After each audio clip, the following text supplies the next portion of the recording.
BRS తో BJP పొత్తు అంటే చెప్పుతో కొట్టండి అంటూ బీజేపీ శ్రేణులకు ఆ పార్టీ జాతీయ ప్రధాన కార్యదర్శి బండి సంజయ్ పిలుపునిచ్చారు. తాండూరులో కేంద్ర మంత్రి బిఎల్ వరంతో కలిసి విజయ సంకల్ప యాత్రను ప్రారంభించారు సంజయ్.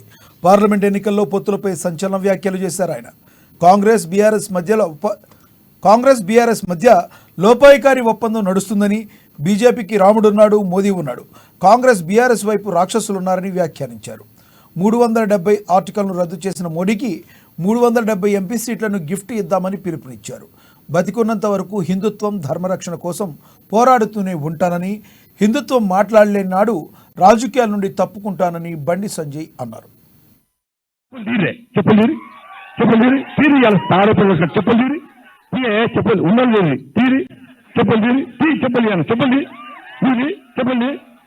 ఎవడన్నా అంటే ఈ చెప్పుతో కొట్టురానా, చెప్పుతో కొట్టుంది. ఈ ఇంతకంటే ఏం లేదు. ఎవడన్నా ఇంకొకసారి బీజేపీకి బీఆర్ఎస్ కు పొత్తు ఉంది అని బీఆర్ఎస్ కానీ ఎవరు రాజకీయ నాయకులు అంటే చెప్పుతో కొట్టురానా. ఇది క్లారిటీగా ఇంతకంటే బీఆర్ఎస్ పడితే పొత్తు పెట్టుకుంటాడే. వాళ్ళు అధికారం ఉన్నప్పుడు ఏమైనా పొత్తు పెట్టుకోలేదా. కేసీఆర్ అన్ని లుచ్చ రాజకీయాలు. అయితే స్కాచ్ కోసమో అయితే కాలు నొప్పి మన కాలు ఎదిగింది కదా, కొడుకు కొట్టినట్టున్నాడు బాగా. ఈ కాలు నొప్పి కోసమో స్కాచ్ కోసమో